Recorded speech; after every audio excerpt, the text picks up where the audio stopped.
Okay, move out.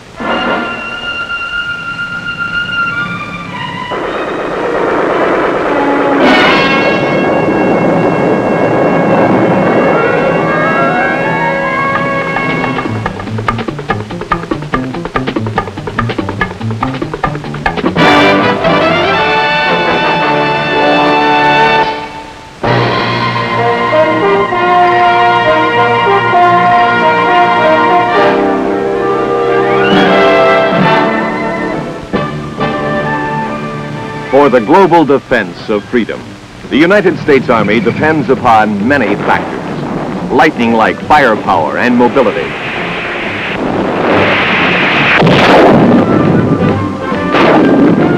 A flexible and unbreakable chain of supply and resupply. And above all, the Army depends upon men. Men trained to perform their assigned missions. In combat, no mission is greater than that of the infantry, and no man is more vital than the individual infantry soldier.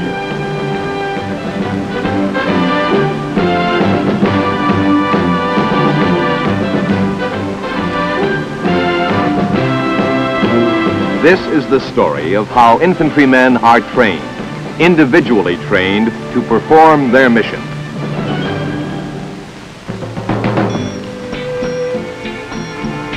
Well, Dad, with graduation only a few days away, I'll be getting my orders soon.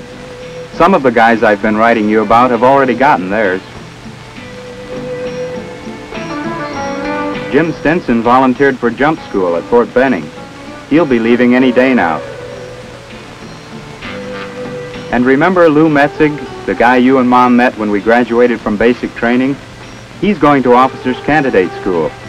Quite a few guys from my company are going.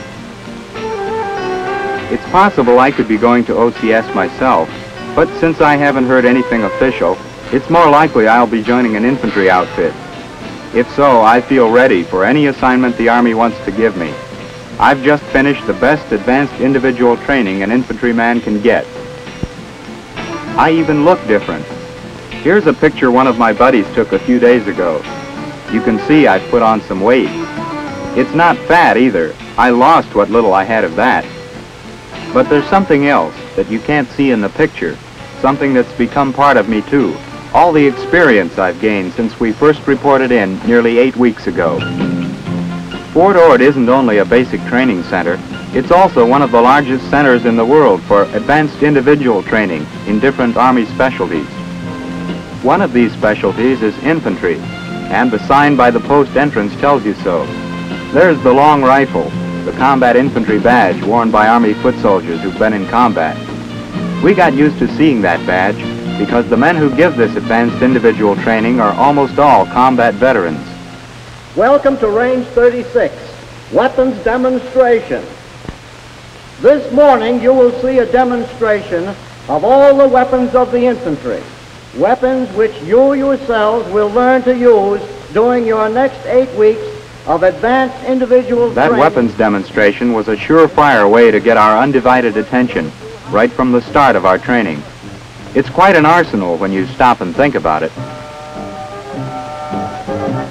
The Major introduced us to the various weapons individually. Some we'd used, some we hadn't. They ranged from the light weapons carried by an infantry squad to the big recoilless rifle that rides a mount on a jeep and needs a 4-man crew to serve it. It really packs a punch.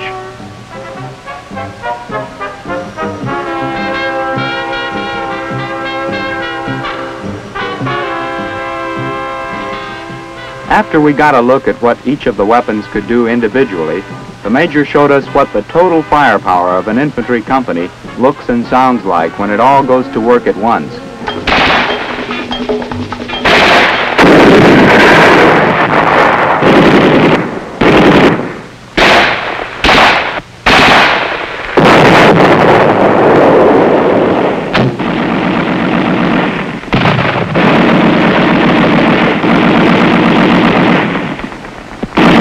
They call this the Mad Minute.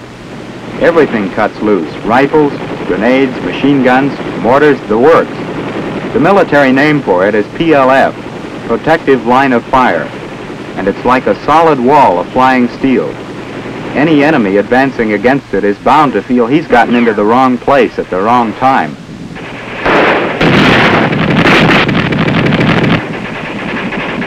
The Mad Minute ended the demonstration, but for us it was also the beginning of advanced individual training in infantry. During the next 8 weeks, the red firing range flag became a familiar sight. One of the basic personal weapons is the .45 caliber pistol. Our instructors showed us how it was done, and they made a big point out of range safety. If a muzzle never points toward anyone, loaded or unloaded, there's no trouble. That's the rule, and you will obey it. After 8 hours of instruction spread over the first couple of weeks, we got to know the .45. We got good enough to be dangerous with it in close combat, and that's all the .45 was designed for. Probably none of us would make expert at a pistol match. It takes a lot of practice to make a handgun marksman, but we learned how to take care of it and use it to take care of ourselves if need be.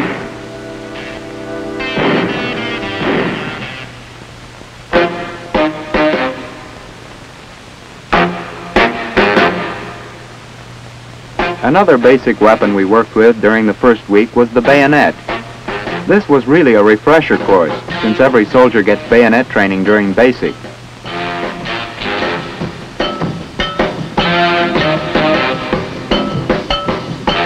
Another thing we sharpened up on was agility. The bayonet assault course is designed to make you use all of it you've got and improve it as you go.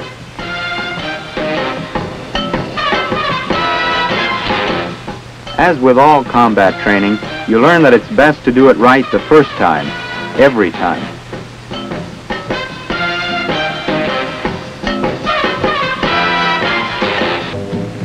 During the first few weeks of training, we got involved with a lot of subjects besides weapons and how to use them.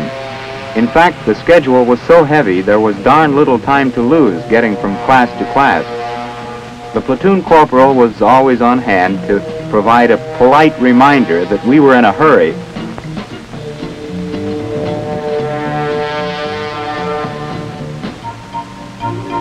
One important subject that we put a good deal of time into was field communications. The classes were big, but they made sure enough instructors were on hand to provide individual instruction for every man.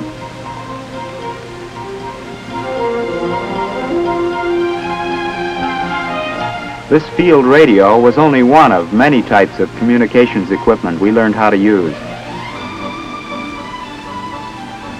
In this subject, as in all subjects, we learned some basic theory, along with the practical operating instruction. We learned how to make a place of danger, of combat perimeter, as safe as possible, how to use time in the field to dig in, and do it in ways that provide maximum protection, as well as maximum fields of fire against attack.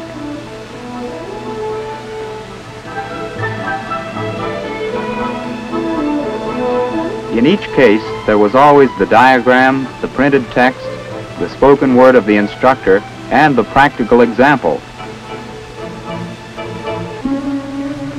Along the way, we kept in touch with our firepower. For example, the 3.5-inch rocket launcher, another of the weapons available to the foot soldier. The instructors showed us what they could do with a high explosive round.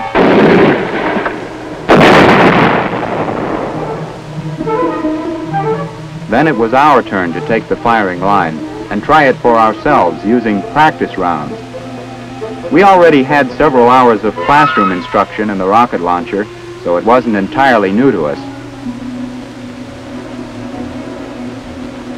It's a two-man weapon, and we learned to function in both crew positions, as assistant gunner and as gunner. Again, safety was emphasized and re-emphasized. They showed us what could happen to anybody careless enough to stand in the way of the backblast. They didn't have to do it twice. Just the same, the instructors on this range, on every range, were constantly watching, checking, making sure that we not only handled our weapons effectively, but safely. Besides the formal instruction from the various training committees, We got a lot of personal, informal help from our own company cadre. Our platoon corporal put in a lot of time with us on his own, reviewing lessons we'd learned, quizzing us with off-the-cuff questions about the different weapons, and helping us to bone up for exams. One of these exams came at the end of our second week, a proficiency test in every subject we had studied so far. By this time, we'd really gotten into the swing of things as a military unit. Each outfit develops a pride of its own and tries to be the sharpest unit in the brigade. Ask any company, they'll say they're the best. I know we were. But when it came to the proficiency test, each man had to qualify in each subject on his own. We were tested in small groups as we moved from one test station to another. Things like land navigation, one of the things we studied during the first week of training. Each man had the same problem, but we weren't competing against each other. We were competing against a stopwatch. At another station, the subject was landmine warfare. We'd had 8 hours of instruction in this, and most of us made a passing grade. With a real mine, you'd better make a passing grade, so nobody took this lightly, even with dummy mines. Maybe it's only practice, but you try to avoid the slightest mistake. No use forming bad habits. Another test nobody goofs off on is first aid. The skill you drill into your fingers working on a canvas dummy could turn out to be a lifesaver for a good friend someday. This too we'd had in basic, but we were glad to get a refresher. And it was good to know that the guy alongside you is as qualified to help you as you are to help him. The next 2 weeks marked a change in our weapons specialty. Some of the men in my platoon were assigned special instruction in the mortar. In that busy 2 weeks, they got about 70 hours of mortar training. Incidentally, our corporal's own MOS, that's military occupational specialty, was the mortar. So he made sure his guys paid close attention.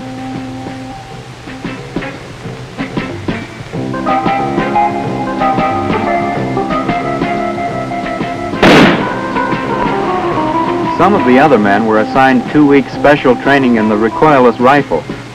They got where they could maintain it in pitch darkness. The 106 fires such a large round that a 50 caliber spotting rifle is mounted on top of the main barrel.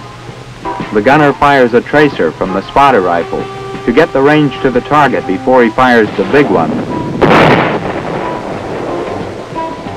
In short, they learn to work with the gun and with each other, which is just as important. My own MOS is rifleman, just a plain old ground pounder with an M14. MOSs are assigned on the basis of what the Army needs most at the moment, as well as on a man's own ability and interest. In our company, I guess about 75% have the rifleman MOS. During the 3rd and 4th weeks, we riflemen got nearly 70 hours of special training. A lot in the classroom and the bleachers, and a lot more on the firing range. We spent a lot of time on the machine gun range with the M60. Some days, 2 or 3 companies would be using this range at the same time, which may indicate how important machine gun training is to the infantry.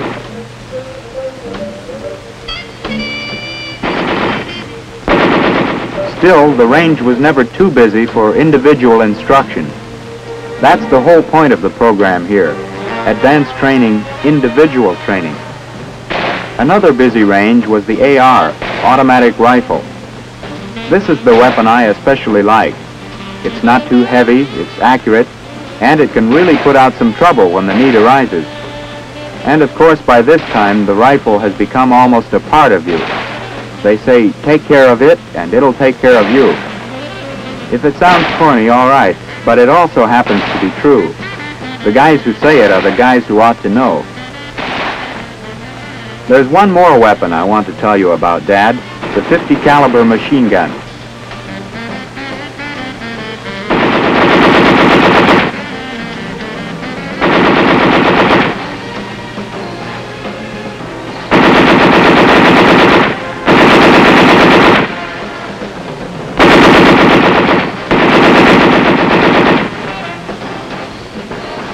On that range, you couldn't hear yourself think.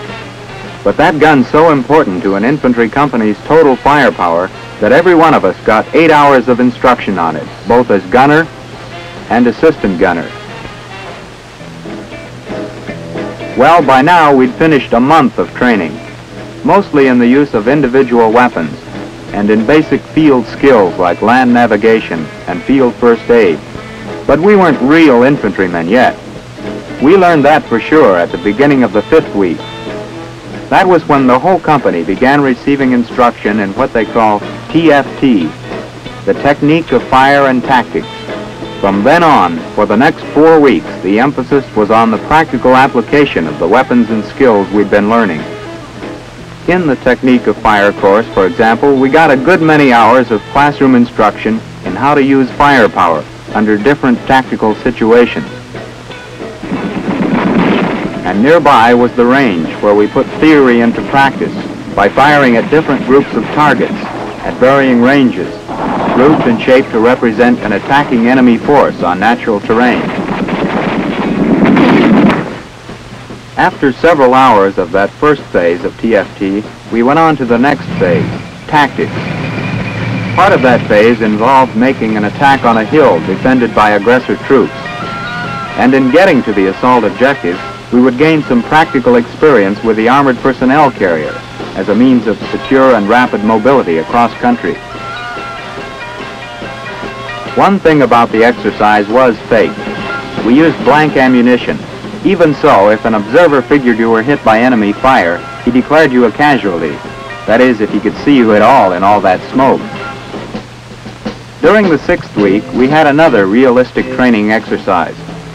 This began when we were marched into a stockade to learn about survival, escape, and evasion. The survival part of the instruction was especially interesting. You'd be amazed how many ways there are to get drinking water from plants. Then the instructor showed us something we could really get our teeth into, if we ever got hungry enough. He had a long display table, a sort of swampland smorgasbord all laid out, and he made the point there was no need to starve in the woods, since everything on the table could be eaten. Snakes, lizards, roots, all sorts of goodies. I can't say they looked too tempting at the time, but many a man has saved his life by knowing what to look for, when survival depended on what he could find.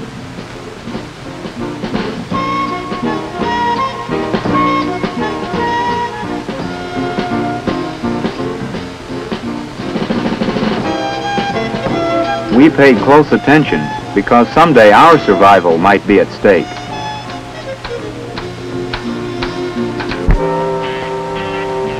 The practical realism of the training was carried on into the final 2 weeks. In anti-tank warfare, for example, we got individual instruction in the recipe for Molotov cocktails and how to prepare them. We also learned how to serve them, piping hot and on the run.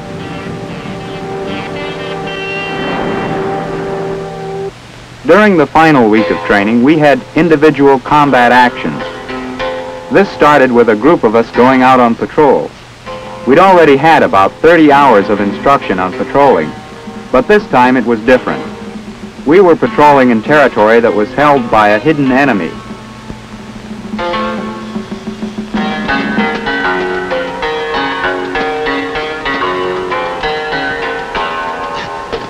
We knew, of course, that the enemy was there someplace, but we didn't know just where until he opened fire.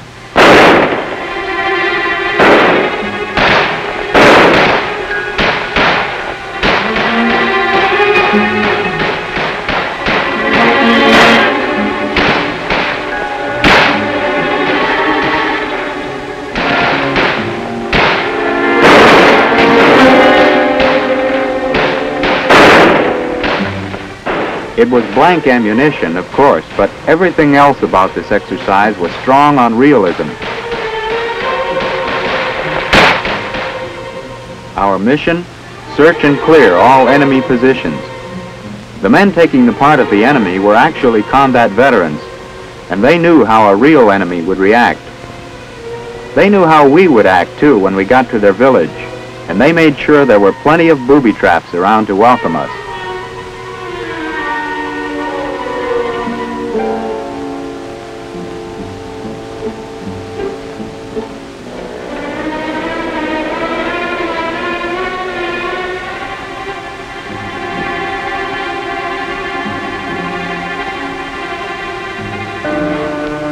By now, we had broken down into squad-sized groups. A rifle squad like ours is the basic unit of an infantry company, and every guy in the squad becomes a really important individual.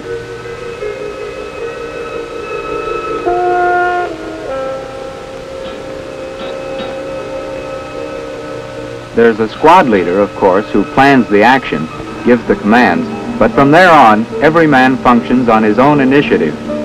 That's what they mean by individual combat actions. Here was our objective, to search and clear this village. It looked peaceful enough, deserted. We knew, of course, that it wasn't.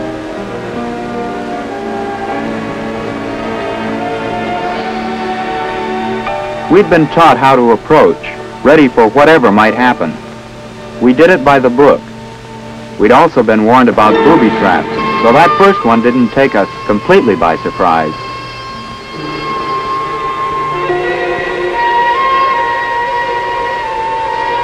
We were surprised to find a guy squatting quietly in front of a shrine. He wasn't armed, so we couldn't be sure he was an aggressor, but the squad leader kept a rifle muzzle on him just the same. The next thing we found was an enemy casualty. He played dead real well, and we went along with the realism. But that's when Stinson goofed. If that had been a real grenade, it would have chewed Stinson up good. I took no chances. Before I searched a hut, I fired into it chest high. Then I went in. It was empty. But the enemy had been there. Wise guy. Still, he made his point. Lou Metzig thought he heard a noise in another hut, and he took no chances either. He was all loaded for bear. But the enemy chickened out.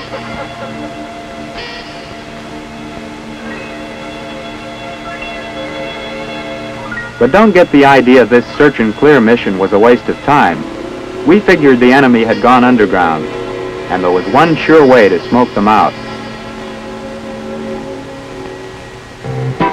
Our overall mission had been accomplished, and by and large, we felt pretty good about it. The officer in charge pointed out some of the mistakes we had made, but he said we'd done pretty well for the first time around. And he ought to know. He'd just recently come back from combat. As for me, I felt good, but I was glad to sit down. I was tired. It had been a long day, a long 8 weeks, and now it was over. We'd learned a lot along the way. For one thing, we'd learned to work together as a military unit, the best in the brigade. Did you expect me to say any different?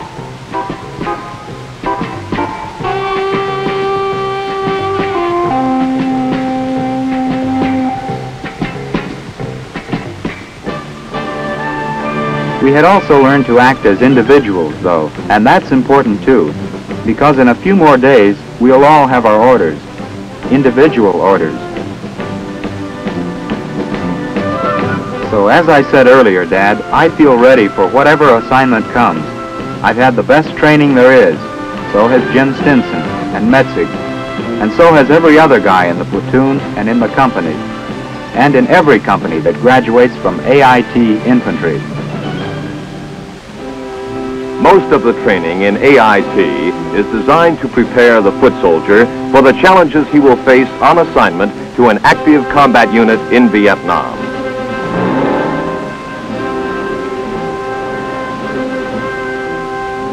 But many AIT graduates are in fact assigned to other areas, such as Germany, where their constantly maintained readiness bolsters the defensive strength of NATO.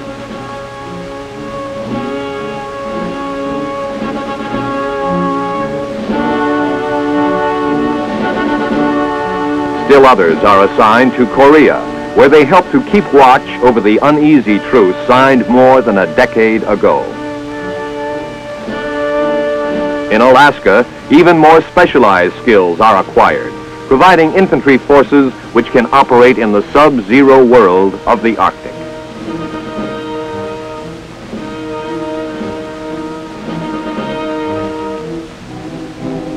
Some men go on to sharpen their infantry know-how in the jungles of Panama. And in the far Pacific, on Okinawa, frequent maneuvers keep the infantryman's readiness at the peak level which today's world of rapidly changing global challenge demands.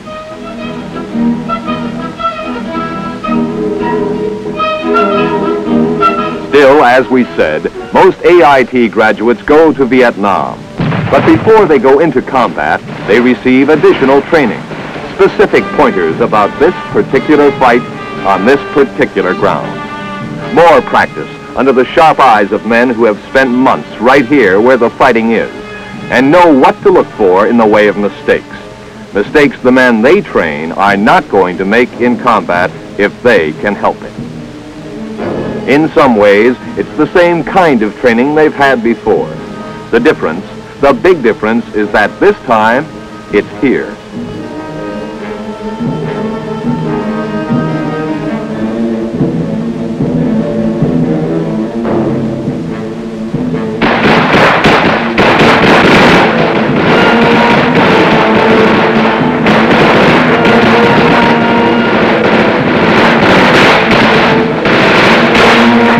Each man learns from experts how to make himself as nearly invisible as possible in the jungle.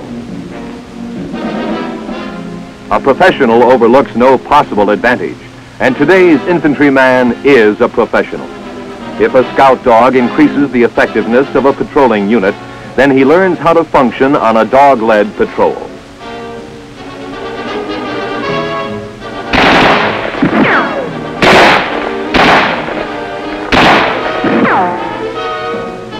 If the terrain problems of a particular fighting zone call for special techniques to make movement possible, he gets the feel of those techniques at first hand. The result is that when he goes to work in earnest, he is ready. He knows what he's doing and how to do it. He knows the weapons and the equipment which he'll use to get the job done. And he knows that the men working with him are as well trained and capable as he is. Before he ever enters a potentially hostile village, he knows what it will be like, how it will look, what to expect, where to look for it.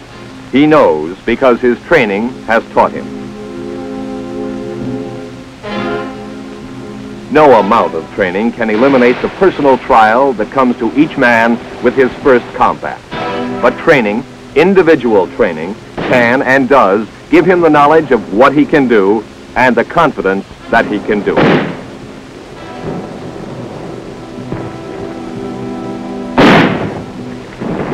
It's been said before, the I in infantry stands for something else as well. The indispensable, the individual.